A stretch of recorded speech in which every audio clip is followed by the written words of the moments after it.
Salud amigos, donde quiera que se encuentren, de ese lado del receptor, en cualquier lugar de nuestra querida, contaminada y única nave espacial.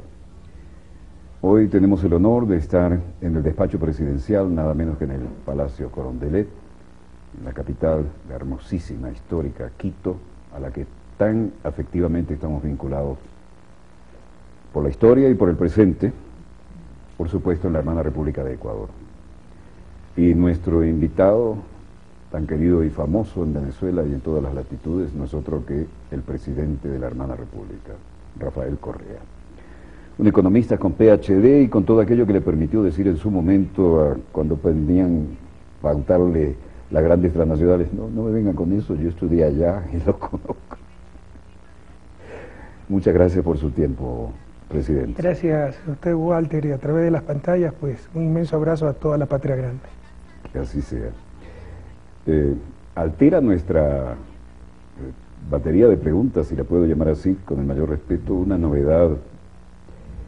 Hay un diplomático británico, Chris Murray, que acaba de decir, no sabemos con qué intención, pero parecería que es positiva, que la CIA y sus adláteres tienen previsto una suma de más de 80 millones de dólares para promover un golpe de Estado si usted resulta reelecto. Bueno, ese ex embajador de Gran Bretaña dice mucho más, ¿no?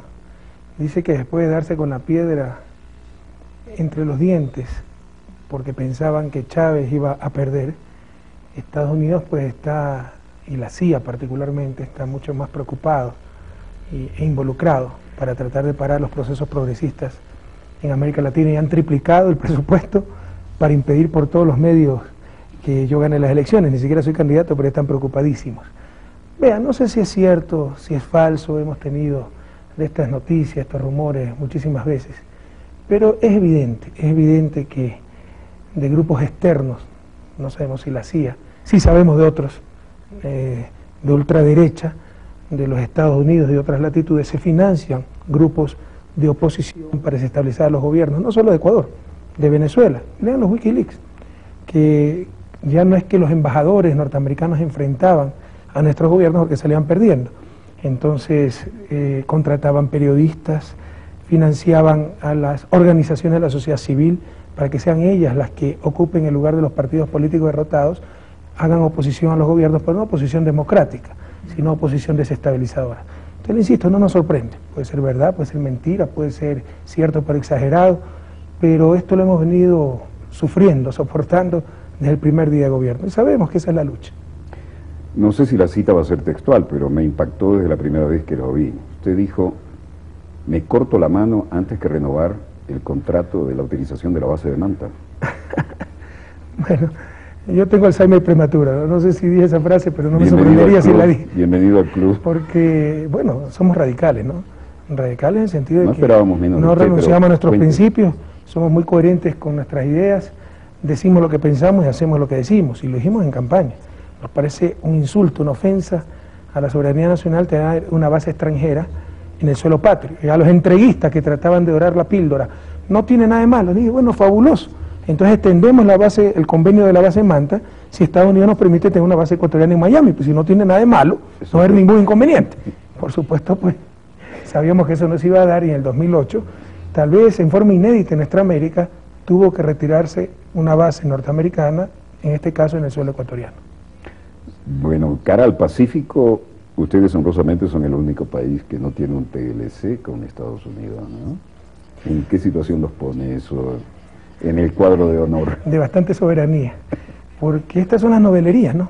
Y es la papa caliente, esta estrategia, como en los 90 la privatización, pero prohibido olvidar, querida América Latina, ¿acaso que en los 80, finales de los 80, inicio de los 90, con el famoso consenso de Washington, consenso donde no participó ningún país latinoamericano, no era ser poco menos que discapacitado mental, no privatizar hasta la camisa? Es que ya lo olvidaron. Y recuerdan las consecuencias de todo aquello. Bueno, ahora es lo mismo, ¿no? Si no firmamos TLC, el último descubrimiento de la civilización, el último avance planetario, somos poco menos que trogloditas. Los que entendemos algo de economía y sabemos de historia de desarrollo, conocemos pues cómo se desarrollaron los países hoy llamados desarrollados. Son los que menos practicaron lo que hoy predican.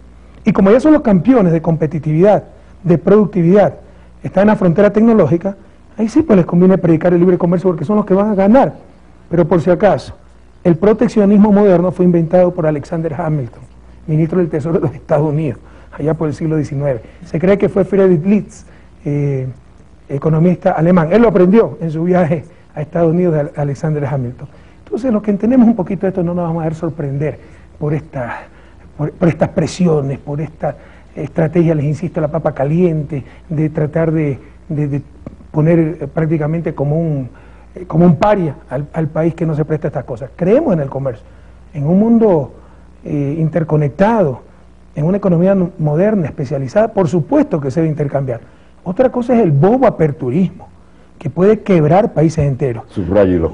El bobo aperturismo. Y más aún, en un país como Ecuador, que por otra las torpezas, las boberías, las novelerías de nuestras élites, ya ni siquiera tiene moneda nacional. Cuando usted no tiene moneda nacional, es decir, no tiene política monetaria, para equilibrar cualquier problema externo, ¿qué es lo único que le queda? La política comercial, que es precisamente lo que se pierde con los TLC. Pero incluso si tuviéramos moneda nacional, somos muy escépticos con el libre comercio, el aperturismo irracional o el bobo aperturismo. Creemos en el comercio para el desarrollo de los pueblos, no creemos en el bobo aperturismo. Otra cosa que aplaudimos a la distancia y solidariamente, y tampoco me atrevo a hacer una cita textual, fue cuando usted le dijo a alguna delegación importante, no me vengan con eso porque yo estudié economía, soy economista, tiene un PhD además, ¿no? Y lo estudié allá. ¿En qué circunstancias fue esa que marcó el territorio? Ya le digo, yo tengo Alzheimer prematuro. Sin embargo, pues no sé si eran transnacionales, pero sí nos han tocado enfrentar muy fuertemente, desde que fui ministro de Economía en el 2005, estas burocracias internacionales, pues, que eran los nuevos virreyes en nuestra América, Fondo Monetario, Banco Mundial, y venían a darnos cátedra de economía y de buenas costumbres. Y resulta que yo salgo de economía y tengo buenas costumbres, así que no va a permitir que esta gente venga pues a imponer muchas veces sus farsas, sus falsedades, mentiras, en nuestros países, porque lo que predicaban no era técnica económica siquiera, era ideología pura y simple en función del gran capital. A tal punto que desde que estamos en el gobierno, pues no se atrevió a venir una de estas misiones del Fondo Monetario a darnos cátedra de economía y le insisto, buenas costumbres, y son bienvenidos todos los funcionarios del fondo si quieren venir a disfrutar de uno de los países más bellos del planeta, haciendo turismo, etcétera. Pero si viene a darnos cátedra como antes, por el mismo avión nos regresamos. Y a los pocos días de haber asumido el gobierno, expulsamos al representante del Banco Mundial en el país por todo el daño que el Banco Mundial había hecho. A mí, personalmente, esto no me lo han contado, lo viví. Y tengo que reconocer la frontalidad de esa vicepresidenta, Pamela Cox. Cuando fui ministro de Economía, acuérdese usted que cae el gobierno entreguista, traidor, corrupto de Lucio Gutiérrez, y ya estaba aprobado un préstamo para el país. Yo asumo como ministro de Economía, nunca llegó el préstamo. 3 meses después, ya cansado, pues de tanto esperar, voy a Washington, y me dice textualmente esta señora de frente, no le vamos a dar el préstamo porque usted cambió la política económica. O sea, los préstamos, los dólares del Banco Mundial como chantaje. Bueno, después tuve que, por presiones de esa burocracia y de otro grupo de poder, tuve que salir del ministerio. Lo que nunca esperaron es que yo llegue a la presidencia de la República y a los pocos días expulsamos al representante del Banco Mundial para demostrar a esta burocracia internacional que no somos colonia de nadie. Un gesto que aplaudimos a la distancia y, bueno, ya estamos de alguna manera integrados emocional, intelectualmente, comunicacionalmente. Lo demás vendrá como consecuencia de la voluntad política que están ejerciendo los gobernantes progresistas, ¿no? Pero nos llamó la atención poderosamente su programa semanal, donde realmente hay un contacto con las bases, ¿no? Y se trasiegan los conceptos. Pero hay una cosa que nos gustó mucho y es la manera en que se hace control de gestión de cada una de las secretarías de Estado, ministerios o de los gobiernos locales. ¿Cómo logran eso? Hemos avanzado muchísimo en eso. Nosotros encontramos un Estado destrozado, ¿no? El Estado desertor. Y lo poco que quedaba era un Estado burgués, el Estado aparente, ¿no? Como dice un filósofo boliviano, representando solo los intereses, resguardando tan solo los intereses de unas cuantas élites. Hemos tenido que reconstruir el Estado, y un Estado no burgués, sino un Estado popular. Ha habido una reingeniería total, sobre todo del gobierno central. Con la nueva Constitución, pues se aumentaron funciones estatales, por ejemplo, la función de control social, de participación ciudadana y control social. Pero sobre todo a nivel ejecutivo, pues hemos avanzado mucho, reorganizamos el Poder Ejecutivo, tenemos 8 ministerios coordinadores, cada uno con sus ministerios sectoriales, con sus instituciones, por ejemplo, política económica incluye la banca pública, y tenemos mucho control de gestión, ¿no? Tenemos todo un sistema, SIGOP se llama, Sistema de Control Gubernamental. ¿Puede deletrearlo otra vez? SIGOP, S-I-G-O-B labial, ¿no? SIGOP, Sistema de Gobernabilidad, donde están los diferentes proyectos, compromisos, y cada vez vamos perfeccionando esto, ¿no? Esto era básicamente una base de datos para controlar algunos proyectos. Ahora vamos a llegar el próximo año ya a lo que se llama el GPR, Gobierno por Resultado, en general Gobierno Electrónico, donde van indicadores para cada institución y dentro de cada institución, cada unidad, por ejemplo, hospitales. Y eso nos permitirá, entre otras cosas, el salario variable en base a objetivos, es decir, tomar lo mejor del sector privado, que la gente tenga incentivos para trabajar más, y del sector público, que no se vele por intereses privados sino por el bien común. Entonces, en un hospital, por ejemplo, se podrá medir el número de cirugías que hace un cirujano, por decirle algo. Si este cirujano es de la unidad, qué sé yo, de cirugía plástica, se medirá el desempeño de esa unidad y se medirá el desempeño del hospital. Y por esos 3 niveles, individual, de unidad y de hospital, se le pagará una remuneración variable en función de objetivos, en función de desempeño. Entonces vamos hacia allá, pero hemos mejorado muchísimo en la institucionalidad del Estado y en la eficacia y eficiencia en la marcha de ese Estado y muy particularmente del Poder Ejecutivo. A mí me impactó, voy a hablar en primera persona, de tal manera esto, que dije, esto es el ejemplo a seguir, indudablemente, ¿no? Esto sienta cátedra de gobierno, pero además me dijeron que este gobierno en línea, en el que tienen que interactuar, cualquier punto de lo que está marcado en la agenda donde no haya un resultado o no haya visitado ese renglón y no haya demostrado lo que se hizo, es como que el alumno queda en evidencia ante la maestra o el profesor.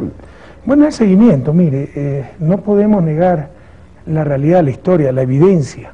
Y ese fue uno de los errores de la izquierda. Además se acabó el papeleo, ¿no? De la historia clásica, también vamos a cero papeles. Creer que el Estado podía resolver todas las cosas, un estatismo. Creo que hay lugares para lo privado y para lo público, por supuesto. Toda sociedad necesita acción pública y esta se realiza a través del Estado, pero tiene que realizarlo eficientemente.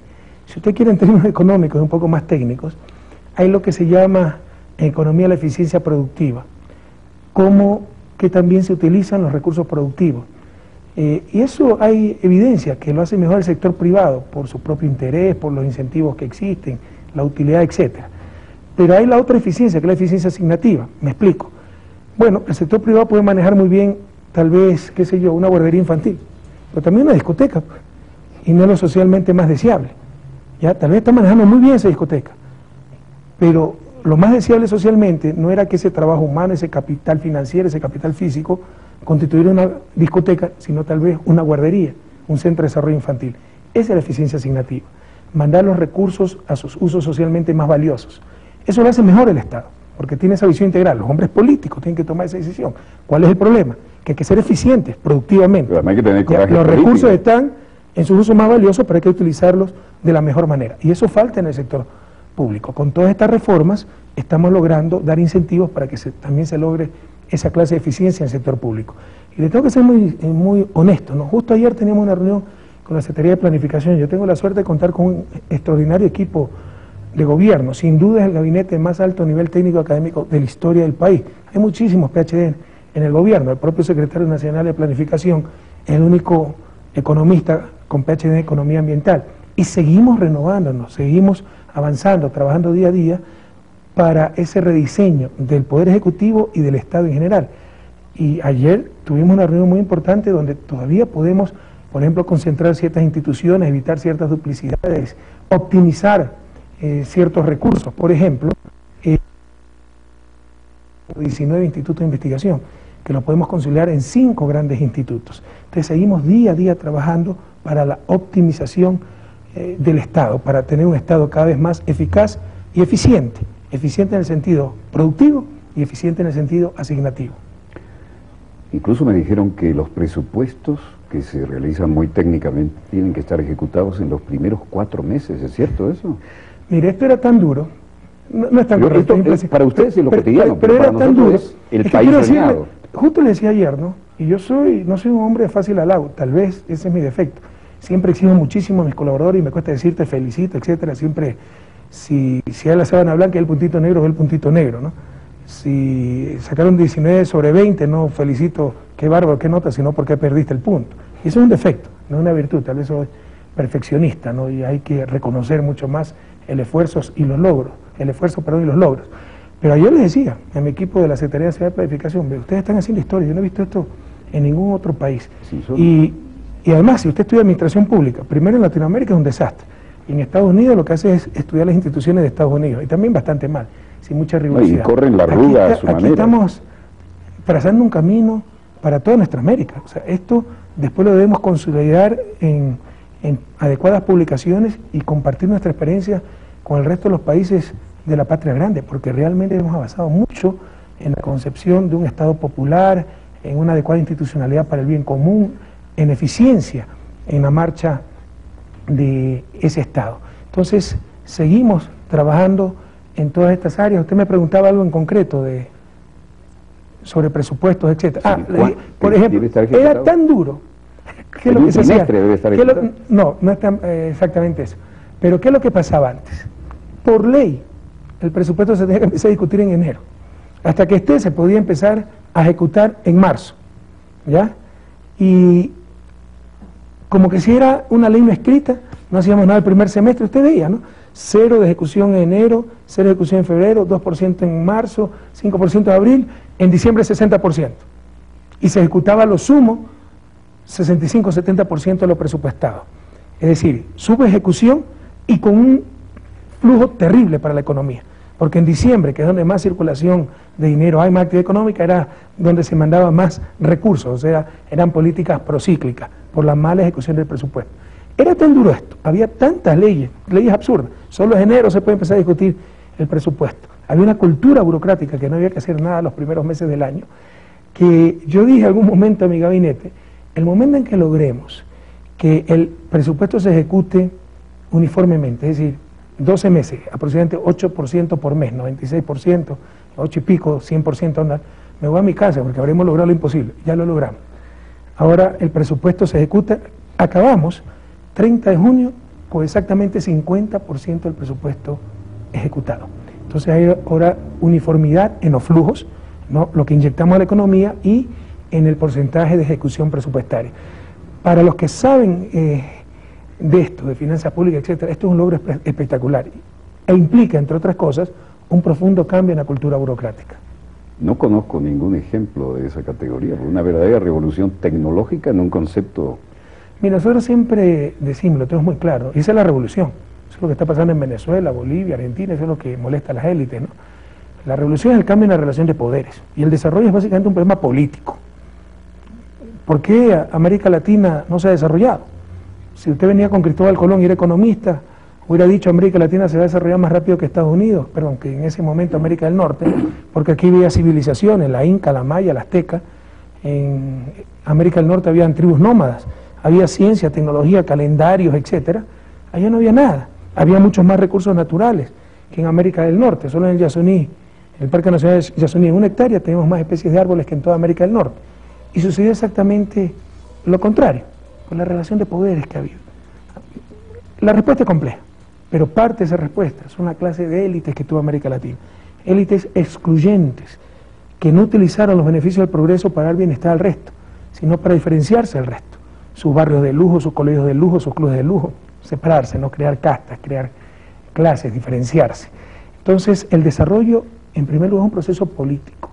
El cambio en la relación de poderes, el transformar esos estados burgueses en estados populares, pero también un problema técnico. Tenemos que hacerlo bien, tenemos que hacerlo con eficiencia. Y eso lo tenemos muy claro y somos muy cuidadosos, hasta obsesivos con aquello, ser eficientes. Hablando de colegios elitescos, me viene a la mente una anécdota que nos tocó compartir con los compañeros. Estábamos bajando de una camioneta, vieron las cámaras, pasa un joven, dice, hey man, así, tú eres Walter, sí. Oye, qué bueno el programa, bla, bla, bla.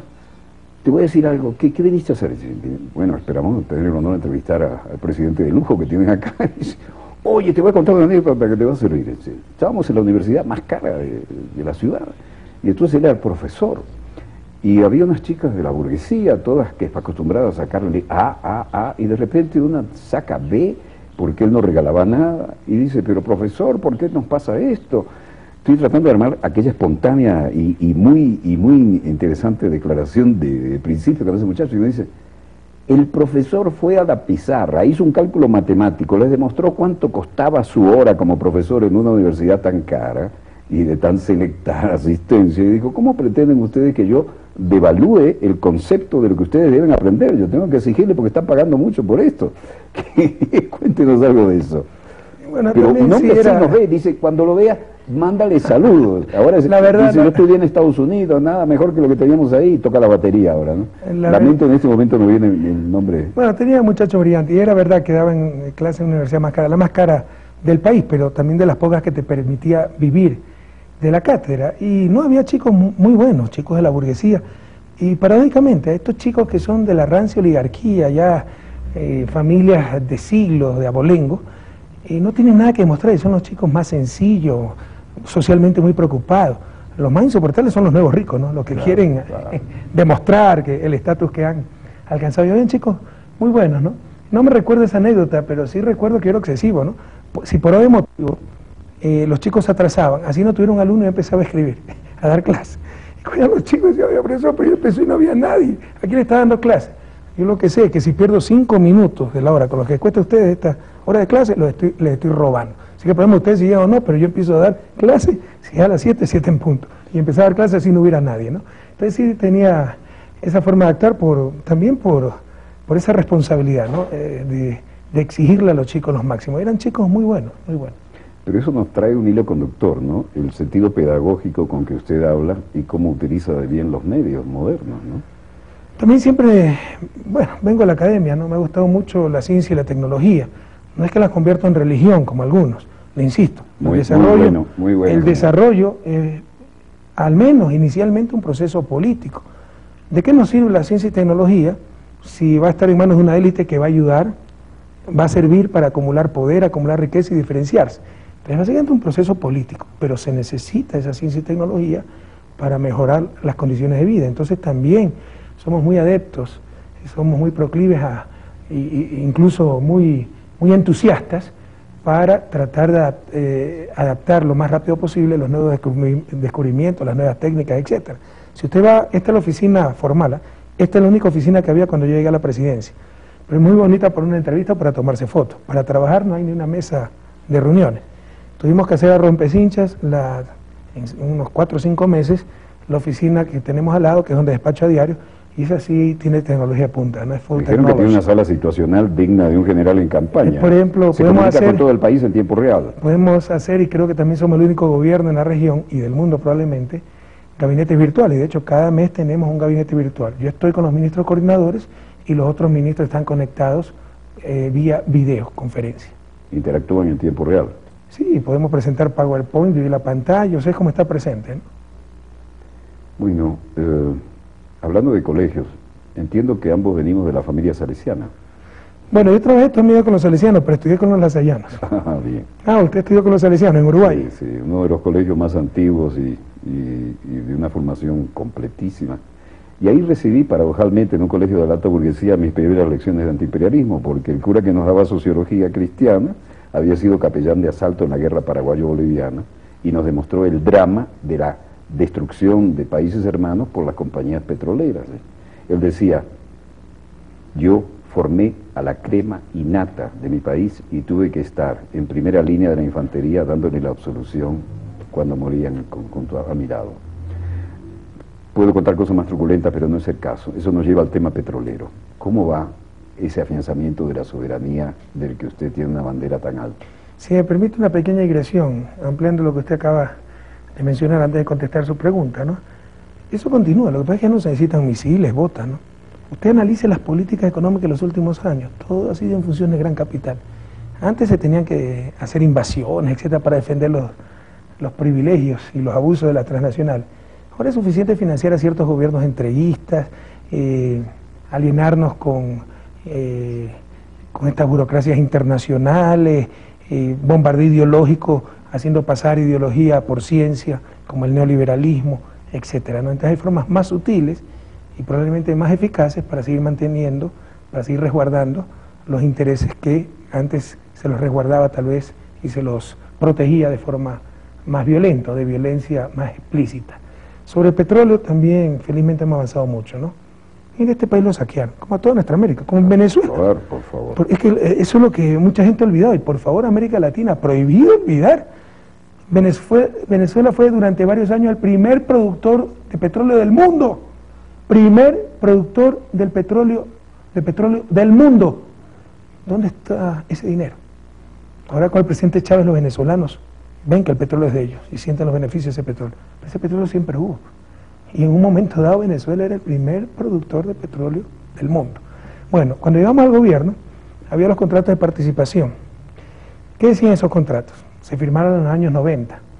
Si el barril de petróleo, tenían que darnos 4 o 5 dólares por barril de petróleo explotado de nuestros propios campos, nuestro petróleo. Así estuviera el barril a 16 dólares o estuviera a 60 dólares, el resto era para compañía. Algo se remedió con el gobierno de Alfredo Palacio cuando se puso un impuesto sobre las utilidades extraordinarias del petróleo. Sin embargo, pues seguían siendo un insulto para la soberanía del Ecuador. Nosotros renegociamos muy fuertemente esos contratos y los transformamos en contratos de servicios. Esto es, el petróleo es nuestro, lo contratamos a ustedes para que saquen nuestro petróleo. Así que en base a una fórmula que establece costos, etcétera, y una adecuada ganancia, bueno, ustedes nos cobran por barril. ¿Cuánto es? 8, 10, 12, 15 dólares y el resto es nuestro. Entonces el país está ganando muchísimo más que antes porque ahora las ganancias, los beneficios del incremento del precio del petróleo quedan totalmente para los ecuatorianos. Enhorabuena, pero además veo que ustedes pasaron también por su proceso de enfrentamiento con la banca, ¿no? Y tienen algunos exiliados en Miami para variar. Tengo en la mente algunos apellidos que no sé si merece la pena citar. Este mundo está loco, Walter. Mientras hay plata para salvar a los banqueros, no hay plata para salvar la casa de la familia, ¿no? Es porque todo lo domina el gran capital y sobre todo el capital financiero. Toda la política económica. ¿Cómo fue esa batalla? Yo se la puedo demostrar. Sí. Es en función del gran capital y sobre todo el capital financiero. Le pongo un ejemplo. Cuando llegamos al gobierno, había tasas de interés de 22-25% en dólares, remuneración de capital. Eso era técnico, libre mercado, nadie tenía que hacer nada. Pero si usted aumentaba 5 dólares al salario básico, es decir, la remuneración al trabajo humano, eso es populismo, pura ideología, pura relación de poder favorable al gran capital, ¿no? Todo eso ha ido cambiando y eso nos ha mantenido un enfrentamiento permanente con el capital financiero, ¿no? La banca y en general el sistema financiero que se acostumbró a dominar este país, hasta el punto que nos quebraron en el 99, ¿sabes lo que hicieron? Para salvar a la banca. El 99 fue sensacional. Pero algo ¿Puede increíble. contárnoslo en detalle? Pero es que es algo increíble. Congelaron los depósitos en marzo del 99. El gobierno más neoliberal, o sea, pregonaba el neoliberalismo, el mercado, los derechos de propiedad, y es la mayor incautación de propiedad privada de la historia de este país. Se congelaron por lo menos 3.000... Un feriado bancario era el eufemismo. O sea, por 3 o 4 días tuvieron cerrada la banca y luego impidieron a los ciudadanos retirar sus depósitos. Aquí hubo gente que se suicidaba porque no podía sacar su platita para ir al médico. 2 millones de ecuatorianos tuvieron que salir del país por eso. El Ecuador no era un país de gran migración. Yo me acuerdo cuando estudiaba a inicio de los 90 en Bélgica y hubo la gran crisis peruana. Vaina. Sí, y veía con tanto dolor que llegaban hermanos peruanos en condiciones absolutamente precarias, en condiciones de absoluta vulnerabilidad. Y me decía a mí mismo, ojalá nunca le pase esto a mi país. Y menos de 10 años después le pasaba y mucho peor. 2 millones de ecuatorianos salieron en 3, 4 años, sobre todo España porque no necesitábamos visa por el mismo idioma, etcétera. Luego se pusieron visa. Pero bueno, ¿qué hicieron para financiar a los bancos con la plata de los ecuatorianos? Además de los préstamos que nunca recuperó el Estado, etcétera, congelaron los depósitos. Pero en esa época teníamos la moneda nacional, Sucre. Eso es lo que expliqué en el enlace. Cuando congelaron los depósitos, los congelaron a 10.000 sucres dólares. Para poner un ejemplo. 10.000 sucres por dólar. Sí, aproximadamente, un poquito más. Pero eso quiere decir que si usted tenía 1 millón de sucres, tenía 100 dólares en su cuenta. Un año después, o casi un año después, le empiezan a devolver esa plata ya en dólares, porque ya se había impuesto la dolarización. una estupidez a nivel macroeconómico. No se había impuesto la dolarización, pero le devolvieron su plata a 25.000 sucres dólares. Es decir, ese millón de sucres, que antes era $100, se convirtió en $40. $60 se le quedó a la banca. Y así los ciudadanos comunes y corrientes financiamos con miles de millones de dólares la irresponsabilidad de los banqueros. Y para que vea la impunidad, porque así son nuestros países, sobre todo cuando eran dominados por las élites, por los gobiernos entreguistas. El problema básico de esa crisis fue la unión incestuosa entre poder económico, poder mediático y poder político. Prepararon todas las leyes para beneficiar a los bancos. Por ejemplo, la garantía de depósitos, la ley AED, que decía básicamente, quiebren que el Estado paga. Un día después de ser publicada el registro oficial de esa ley, entregan el banco más grande del sistema, Filanbanco, al Estado. Por ejemplo, la Constitución del 98, la Constitución neoliberal, ya era prohibido en nuestro país al Banco Central dar crédito, rescate, vía crediticia a la banca privada. Eso ya estaba en la ley.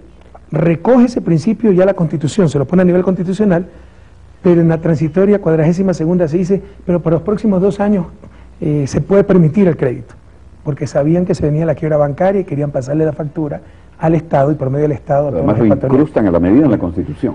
Pero, para darle un ejemplo del nivel de impunidad y descaro, ¿no? Pese a ese desastre económico y social ocasionado por la banca, apenas 3 años después, 4 años después, 2003, llega Lucio Gutiérrez con un discurso de izquierda, ¿no? Apoyado por los indígenas, etcétera, a la presidencia. Lo primero que hace es poner el ministro de Economía un banquero, uno de los banqueros más conspicuos del país.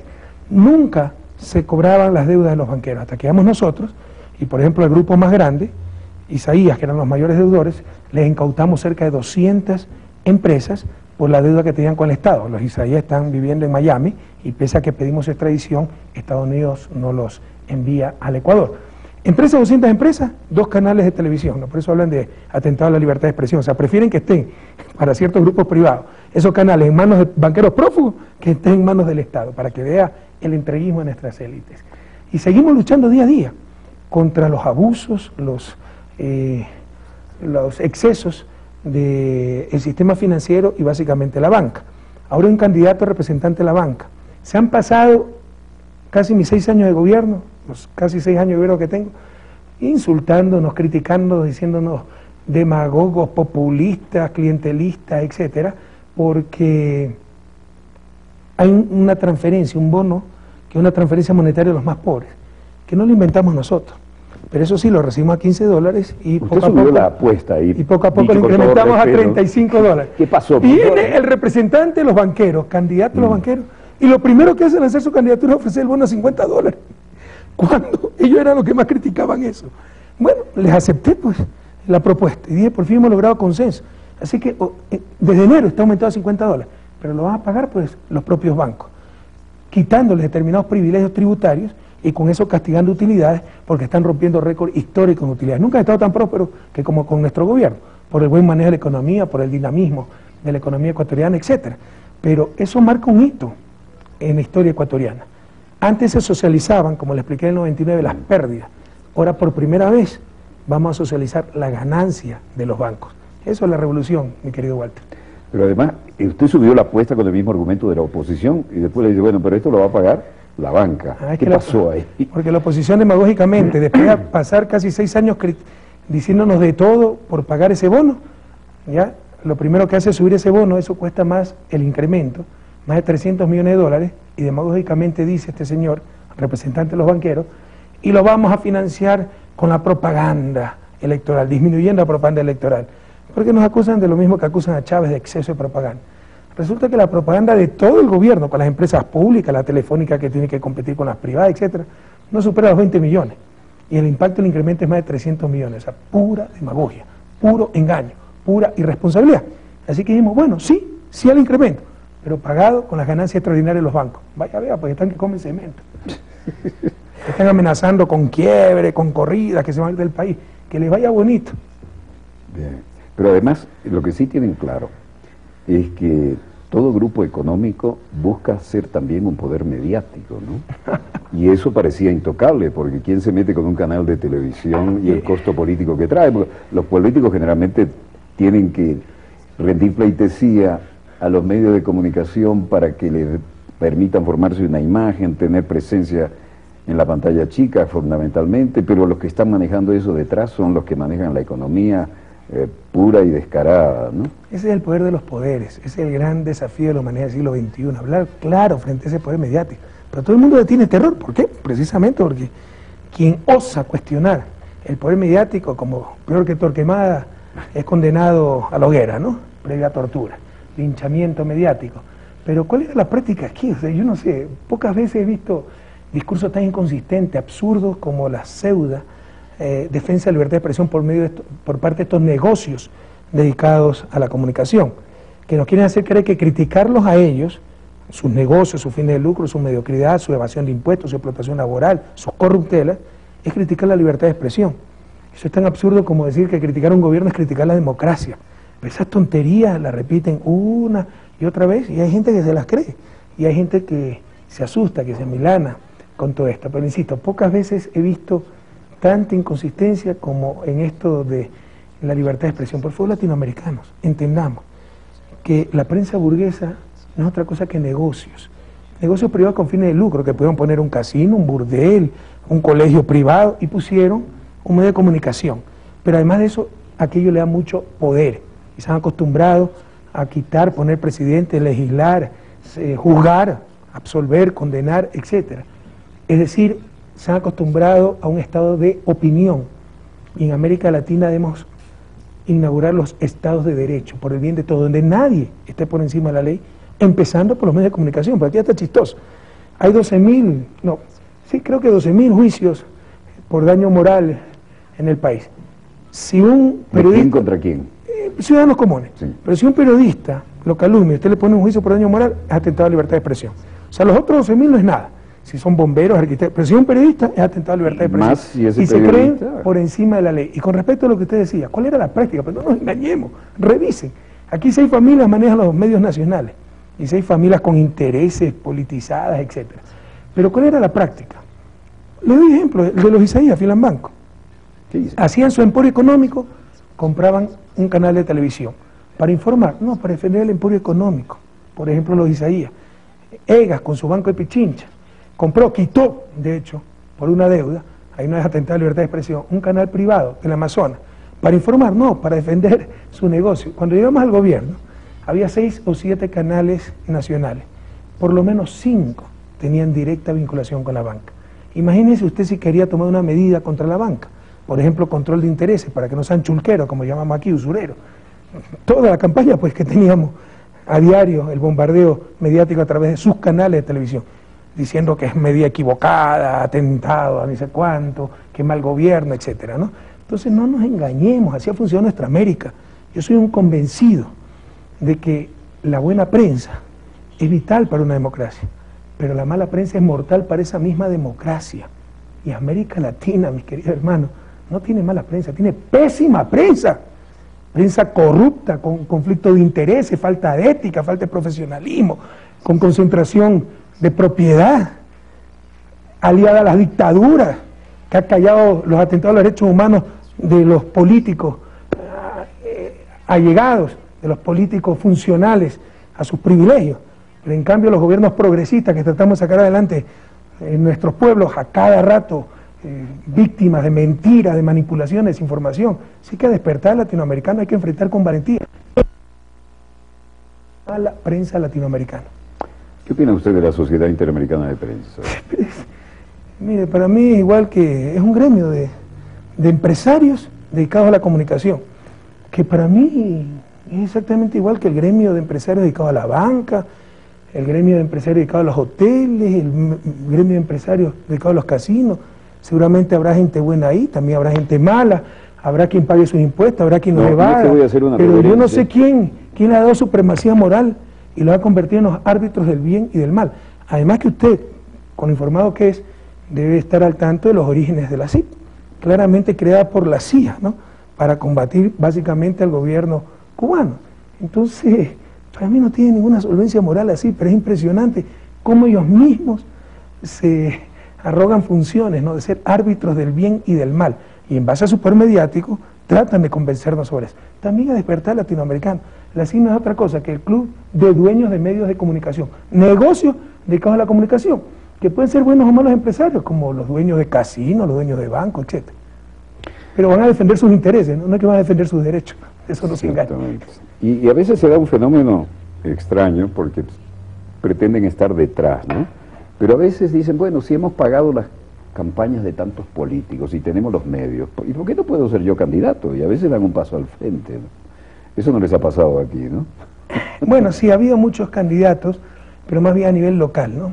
También la típica era tener una radio, promocionarse políticamente y después lanzarse a la asamblea. Y aquí nos organizamos por provincia, cantones. Ese asambleísta era el cacique, pues, en su provincia, ¿no? Por eso se han hecho algunas reformas para tratar de limitar aquello.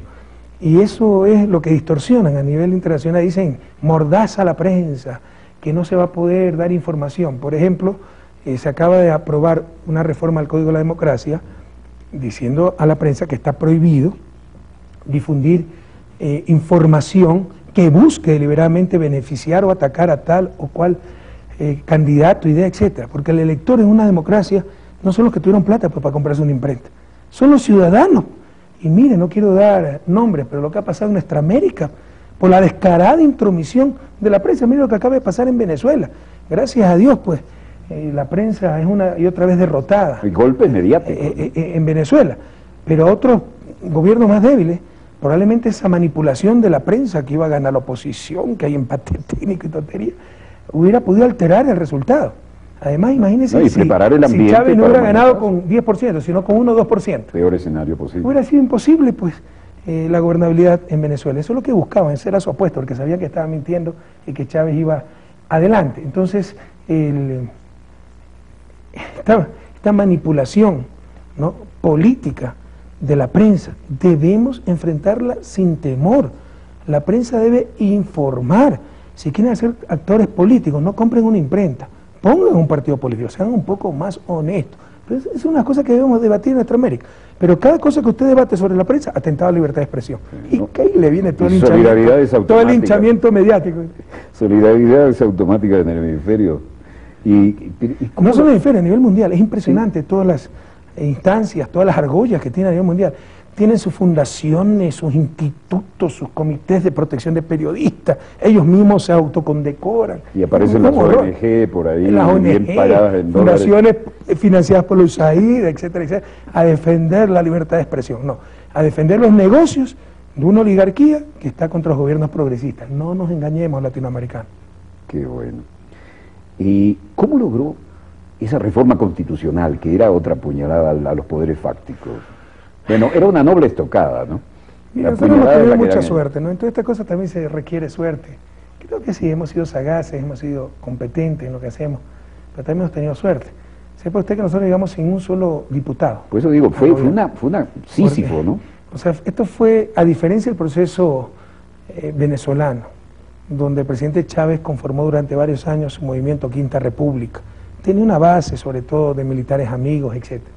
A diferencia del proceso boliviano, donde durante muchas décadas Evo Morales fue un dirigente de organizaciones sociales y tenía su base en dichas organizaciones, nuestro prácticamente, yo siempre digo, ¿no? Se llamaba aquí el movimiento forajido, y fue un preludio de lo que más tarde iban a ser los indignados Occupy Wall Street en el primer mundo.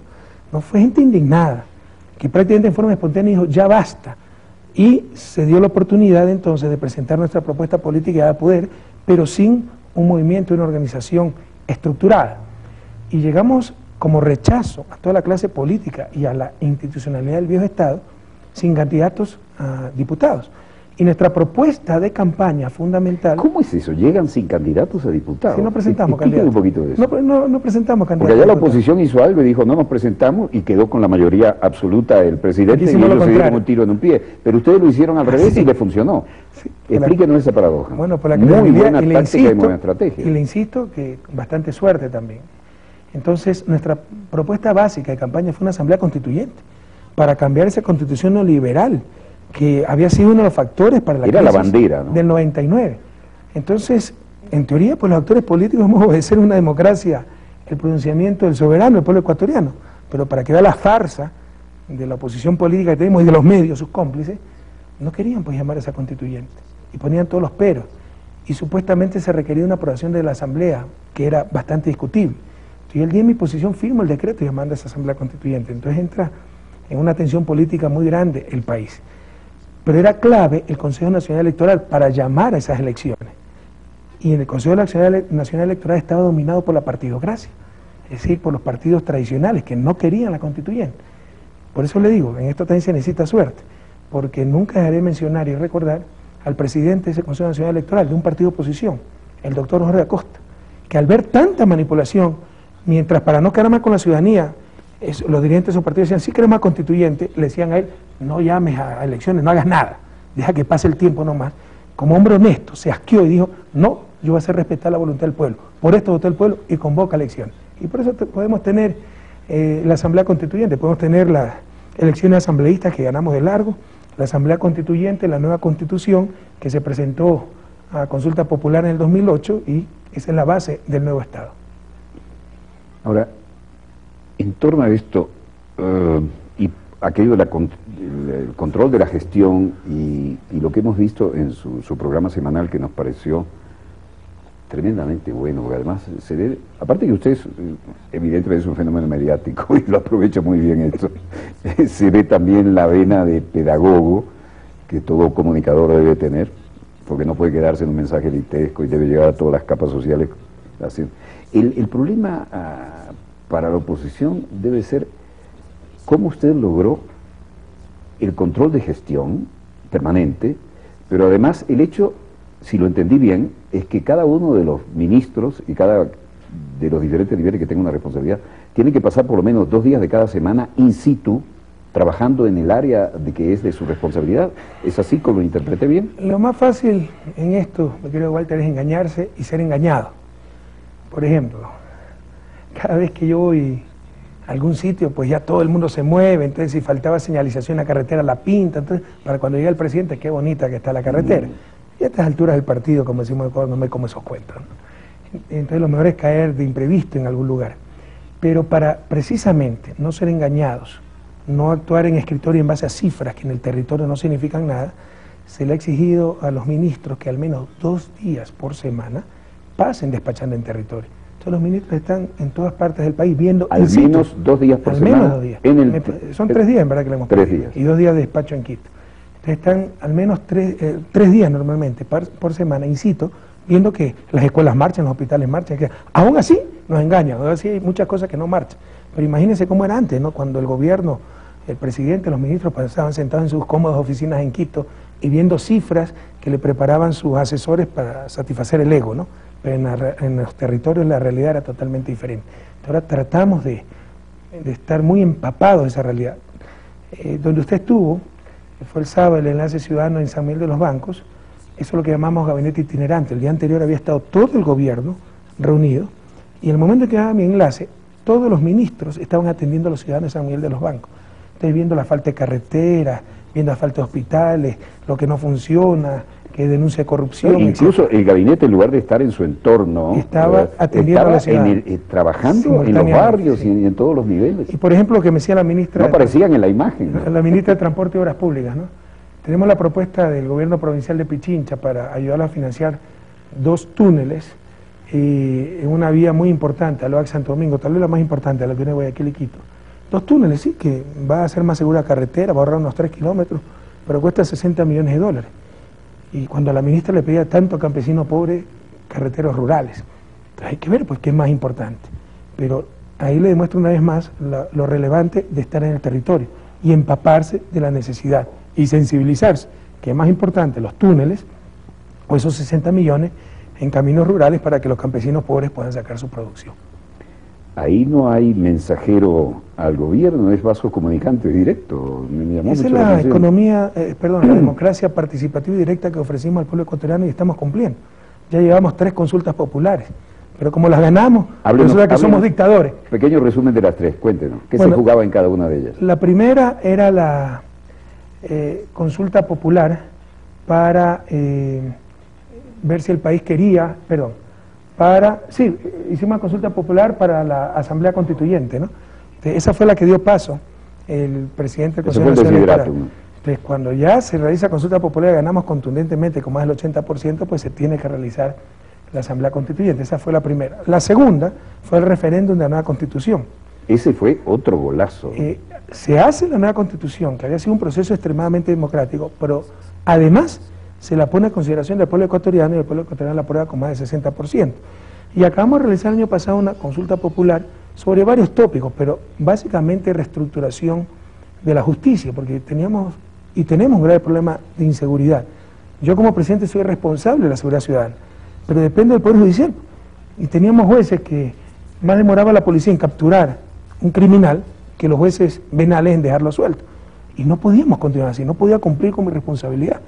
Así que es un proceso inédito tal vez en América Latina.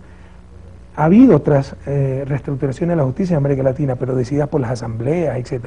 Aquí fue consulta popular, el pueblo ecuatoriano nos dio la autorización para poder reestructurar la justicia, con un consejo de judicatura transitorio que funcione en forma autónoma, pero en base a claros lineamientos aprobados por el pueblo ecuatoriano. Y bueno, se están dando inmensos avances en esa reestructuración. Entonces esa fue la tercera consulta popular. Somos el gobierno que más consultas populares ha hecho, que más en contacto, usted lo ha visto, está con los ciudadanos. Yo me paso el día reunido con toda la gente más sencilla, el gremio de, qué sé yo, de panaderos, hasta de vez en cuando hasta los banqueros, ¿no? Lo cual me cuesta bastante trabajo, pero somos presidentes de todos. Entonces, sin embargo, somos dictadores, somos autoritarios. ¿Por qué? Porque no ganan los que siempre se acostumbraban a ganar, porque no ganan los políticamente correctos, de acuerdo a nuestras élites, porque esas tres consultas populares las hemos ganado ampliamente. Sin embargo, aquí hay una democracia plena, vibrante, y estamos cumpliendo con nuestra promesa de campaña de tener una democracia mucho más directa y mucho más participativa. Otra cosa que nos llamó la atención es cómo usted maneja la delicada situación de las minorías étnicas. Y lo hemos visto incluso traduciendo. ¿Cómo es eso? Es un problema muy serio. No solo de Ecuador, sino de Venezuela, Bolivia, de gran parte de nuestra América, ¿no? Porque nuestros grupos, nuestros pueblos y nacionalidades, nuestros pueblos ancestrales, han sido las víctimas entre las víctimas, han sido los excluidos entre los excluidos. Aquí la probabilidad de nacer indígena y ser pobre es casi de 100%, y de morir pobre, por brillante que sea. Por el contrario, sea usted la persona más inútil, si tiene un apellido ribombante, por perezoso inútil que sea, nacerá rico y morirá rico. O sea, eso es lo que se llama la falta de movilidad social, que es uno de los símbolos de modernización de una sociedad, ¿no? Y de evolución de una sociedad. Aquí la movilidad social es tremendamente baja. Y los más predicados han sido nuestros Todavía pueblos. Está muy estratificado. Sí, y todavía, aunque hemos mejorado muchísimo en reducción de pobreza y reducción de equidad, todavía esa movilidad social falta mucho. Y eso pasa básicamente a través de dar oportunidades, buena educación, etcétera, pero también cambio cultural y también una reacción de parte de esos grupos históricamente explotados, porque sí tenemos un problema grave, no solo en Ecuador, y de parte de la izquierda y de gente de buena voluntad, que confunde víctima con referente tal vez en todos los sentidos, ¿no? Entonces, si los pueblos ancestrales fueron víctimas, ellos tienen supremacía moral sobre los no victimizados, ellos tienen todas las respuestas, ellos saben el buen vivir, el resto no, tenemos que aprender, y no tienen ninguna responsabilidad en su situación. No, se les hace un daño, así. Hay que hacerles ver que son corresponsables de su situación. Ha habido divisiones, ha habido peleas, han tenido malos dirigentes, etc. Yo he visto que usted incluso a veces es muy contundente, sí, ¿no? Yo le hablo muy duro. El gobierno tiende a ser sobreprotector, le hablo muy duramente, pero usted le daron. Porque estoy convencido que una expresión de racismo es ese paternalismo. Este indígena habló tonterías, es irresponsable, pero pobrecito, es indígena. No, si son igual de capaces, mucho más capaces que nosotros. Y en los indígenas, como los mestizos, hay gente buena, hay gente mala. Entonces le insisto, por ser víctimas, muchas veces la izquierda los quiere colocar como que tienen supremacía moral sobre el resto. Y solidaridad. O sea, en todos lados hay buenos y malos, menos entre los indígenas. Como que son los genios, los iluminados, nadie sabe el buen vivir excepto los indígenas. Y como que si no tienen ninguna responsabilidad en su situación. Y así lo que hacen es inmovilizarlo. Porque como la culpa es de los demás, tienen que cambiar los demás, no tienen que cambiar ellos. Entonces estamos tratando muy directamente y muy duro estos problemas, ¿no? Para hacer reflexionar a nuestros pueblos indígenas. Por ejemplo, ahora con todos estos discursos que políticamente pueden sonar bonitos, pero que quieren condenarlos a la pobreza, ¿no? No a la explotación de recursos naturales, no a todo. Sigan en la miseria pero qué bonito paisaje, como si la miseria es parte del paisaje. Eso es criminal, Walter. El principal desafío que tiene Ecuador, América Latina, es vencer la pobreza. Para eso necesitamos crecer, para eso necesitamos aprovechar responsablemente nuestros recursos naturales no renovables. Pero hay fundaciones extranjeras, políticos responsables, gente indígena, fundamentalistas, con un fundamentalismo infantil que dicen, no compañeros, no aceptemos nada, no hidroeléctricas, no minas, no petróleo, sigamos viviendo en la miseria, pero cuánto paisaje y qué bonito, ¿no? Basta, basta, eso es irresponsable.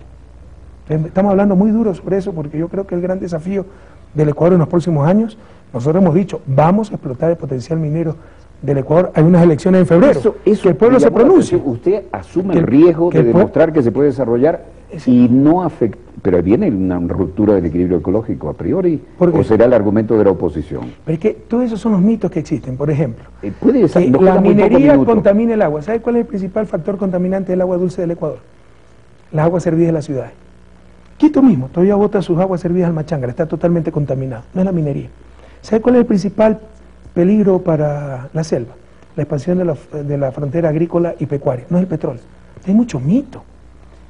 Por el contrario, un uso adecuado de nuestros recursos naturales no renovables nos puede dar el dinero para que Quito tenga un buen sistema de agua servida y descontaminar el Machangara. Y como Quito le puedo nombrar la Tacunga, Tena, Quevedo, todos los ríos están contaminados porque las aguas servidas de las ciudades son vertidas en estos ríos. Entonces, no es cierto eso, esa propuesta excluyente, minería o agua. No, se puede tener minería e incluso tener más agua. O los simplismos, ¿no? Y me vienen con esos simplismos a mí que soy economista. Más importante es el agua que el oro. Falso, pues depende de cuánta agua tenga y cuánto oro tenga. Si usted encontró 1 kilo de oro y está perdido en el desierto, probablemente cambie ese kilo de oro por un vasito de agua que le salva la vida. Pero si está en una inundación con ese kilo de oro y el agua le está llegando ya hasta la nariz, va a dar el kilo de oro para que se le lleven el agua, no para que le den agua. Entonces todo depende de qué es más escaso. Y aquí tenemos agua en abundancia y la vamos a cuidar, pero tenemos necesidad de escuelas, etcétera, y necesitamos ese oro, esa plata, ese cobre, no para joyas inútiles, sino para transformarlas en recursos que nos sirvan para construir esos carreteros, esos hospitales, esas escuelas que tanto necesita nuestra gente. Así que superar simplismo latinoamericano, nos ha hecho mucho daño, ese discurso simplista que no resiste el menor análisis, fundamentalista e incluso yo diría irresponsable, de ser los únicos países del planeta, de no explotar los recursos naturales no renovables, que la gente siga en la miseria, pero eso es parte de su cultura, es inaceptable. O sea, el desafío de nuestros pueblos ancestrales es salir de la pobreza sin perder su identidad, pero la pobreza no puede ser parte de la identidad, de la cultura de nuestros pueblos ancestrales. Se nos fue el tiempo, pero tengo tres preguntas, tal vez si llego a tres, muy breves, un pimponcito. ¿Cómo hace para tener tan buenas carreteras? Bueno, antes no había. Esa es la revolución vial, ese es nuestro gobierno también. Y hemos tenido que empujar mucho y aprender mucho, ¿no? Y ahora sí funcionamos bastante bien. Por ejemplo, todo contrato es 24/7, 24 horas. Eso es fundamental, explíquelo. 7 días a la semana. No, pues es que antes las carreteras se trabajaba de 9 de la mañana a 5 de la tarde, de lunes a viernes con 15 días.